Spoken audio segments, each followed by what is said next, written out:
And we're live. They absolutely have to be. And you know what? That's one of the very few groups that I feel like deserve that religious tax exemption. It's like don't fucking tax them. Like when I see these, everybody else pretty much every other religious group with their in Atlanta, like I drive past these mega churches all the time, dude. I cannot. We would need to like Google the pictures for you to even understand what I'm talking about. Like I'm sure we've all driven past a nice country club or been to one, and we've seen the extravagance that can be spent there by 50 millionaires who want a playground. Nothing like these mega churches. I used to go to a mega church. Yeah, I know. There were like 15,000 members. Yeah, it's absurd what they have. Like, the parking lot has buses like it's Six Flags to get you into the place. Like you're parking so far away. There's this fountain at one near me. And when I say fountain, I mean a lake that has geysers of water coming out of it out front. It's ridiculous. The thing is, I don't know how tall. Like you can't measure it in floors because it's not an office building. It's like a goddamn cathedral. Forgive me, Lord. And it's just huge. It looks like the Sydney Opera House or something, like that kind of construction that's just overly extravagant and ridiculous. Yeah. It's so over the that was one of the first things that even as a child turned me off to religion, where I was like, I remember I was in it wasn't a Sunday service. It was like a Thursday night service or some shit. And I was there with my mom and dad and family. And they like live streamed and like not actually live streamed, like they watched on some like closed circuit television shit, like some debate between a Christian and an atheist. And of course the whole time everybody's like woohooing every Christian point and everything. And in between, in the middle of the debate was like, all right, we're gonna have a little break here and let the debaters do whatever the fuck. And then they did something where they were like, and we also are gonna pass something around just because we really need a new projector for our youth room. We need a brand new projector, which is about $7,000. And even at like the age of a young fucking age, I was like, are you shitting me? Are you shitting me? This is the nicest building I've been in my entire life. And you need a new projector? The one that you were just showing the PowerPoint on, not good enough. You need a new projector so you can do this. It's like there are actual people struggling in the world and you're doing this. Like that really opened my eyes a bit to that shit. Someone convinced me to be an atheist, right? So I was like agnostic, pretty much atheist for a long time, right? And like so many people in my position, we just say like, yeah, well, just waiting for a little evidence, a little something that wouldn't be explained some other way, right? If you pray that it rains tomorrow and it rains tomorrow, I'm not calling God in on, as conclusive proof. Give me something. So this guy says this. He says, what if I put a quarter in my hand, right? I had a quarter in my hand and I'm going to turn it upside down and hope it doesn't fall, right? So for starters, I pray it doesn't. How do you think it's going to work out? You think that quarter's still going to fall? You think it'll obey the laws of gravity? What if we all pray? What if everyone in this room prays? We get 300 people praying together, and then I turn my hand over. Will the quarter still fall? What if there's 15,000 people? What if the entire planet gets together and prays in sync that quarter won't fall? Everyone listening to that, we know that fucking quarter is going to fall. There's no chance that your prayer is going to stop a quarter from falling from the air. Do you want to know the Christian answer to that? God willed it to fall? Go ahead. No. The Christian answer would be Luke 4:12, which is, do not put the Lord your God to the test. Well, which you know means what? Don't set any sort of boundaries that are possibly quantifiable. Like don't put anything in there that's possibly quantifiable, because that would be putting the Lord your God. Well, there's a whole lot when you view it through a suspicious lens that doesn't quite add up, right? Oh yeah, for sure. Never test me. Give me your money. Don't tax me. It just goes on and on and on.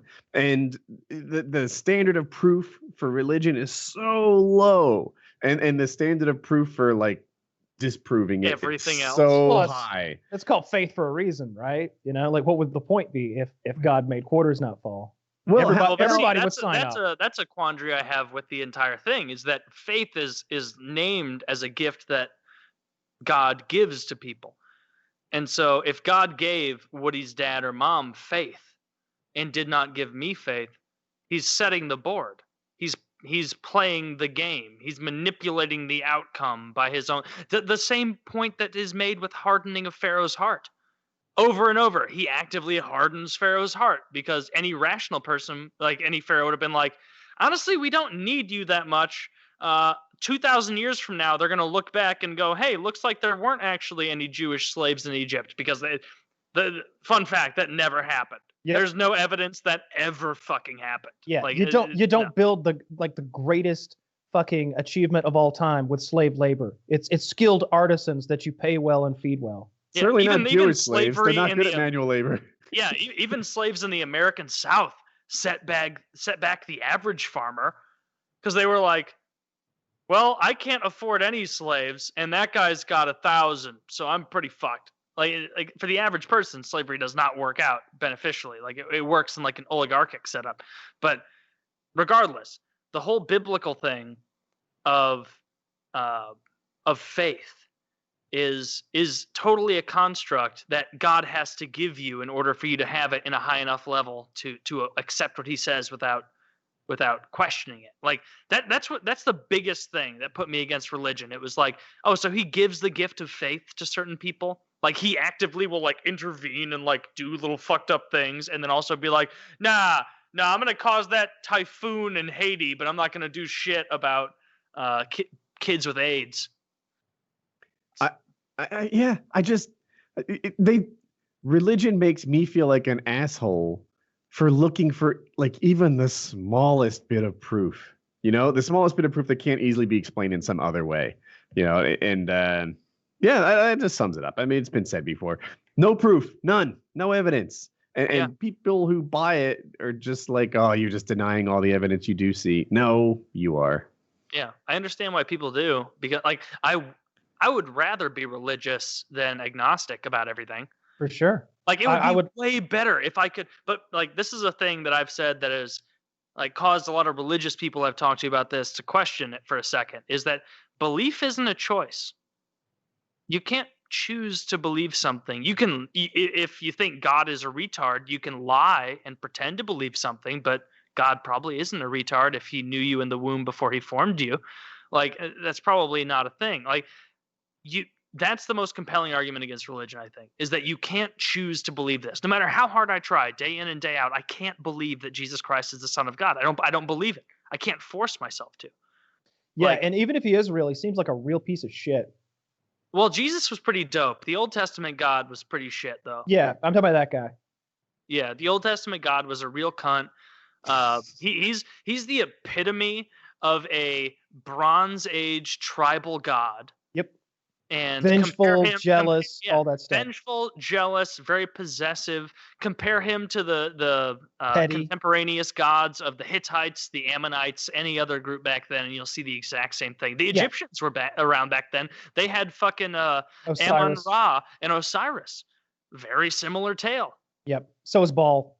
Like it's just the whole thing is it's absurd to get into when you're it's fine if you want to. And look, I think I've said it before. I think it's a really good way to live your life for the most part until you start being one of these mega preachers who's just milking your congregation. You become a scam artist essentially to get your private jet. And I'll never forget the guy who came to our car dealership, and he was a mega church preacher, and he was trading in his Hummer to get like something equally extravagant. This is when Hummers were cool. And it had like big fucking chrome rims. It had alligator skin on the dash, which was so cool. And the seats were some other kind of maybe ostrich skin. And then like this was a time when plasma screens were fucking crazy expensive, and they were everywhere. The seat backs all had them. There was a big flip down one. Like it was just this ridiculous, extravagant car that I can almost understand the private jet thing. Like I've heard those guys explain it, and it's like, look, if Jesus were alive today, he probably wouldn't be on a donkey. He'd need a G6, right? He'd want to get around. He'd want a dope ass jet, right? I mean, he would, but he wouldn't want an alligator skin Hummer. I don't think. He'd be an electric car guy. Those disgusting, despicable priests and pastors who do that shit and make that much money, they are like the living embodiment of the Pharisees.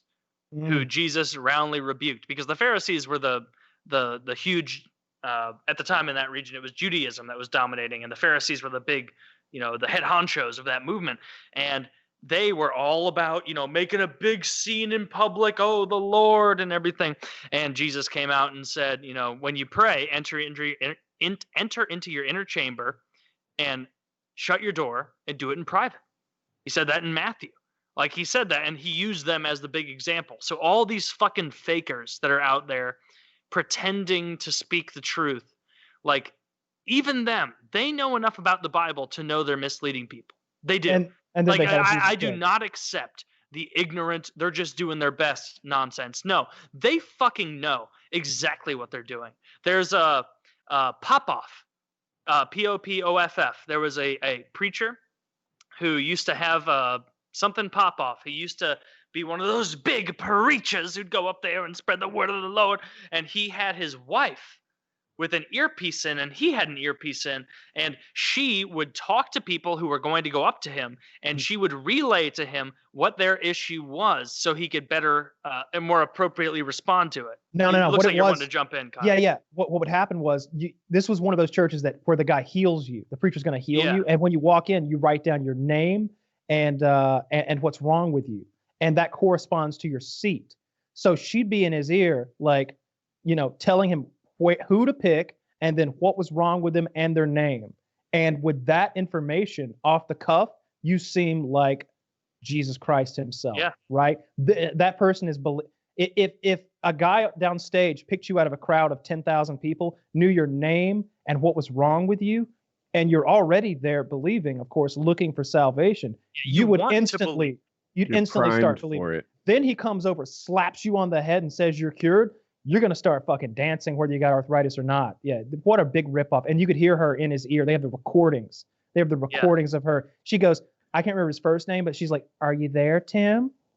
You better hope you can hear me. Because our scam ain't going to work if you don't.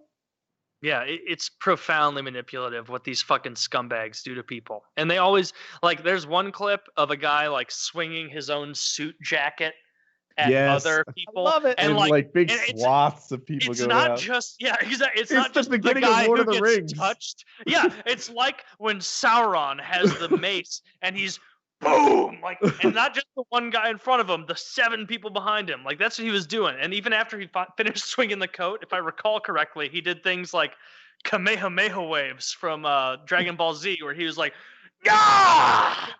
Yeah! And there's whole waves of people that would fall back.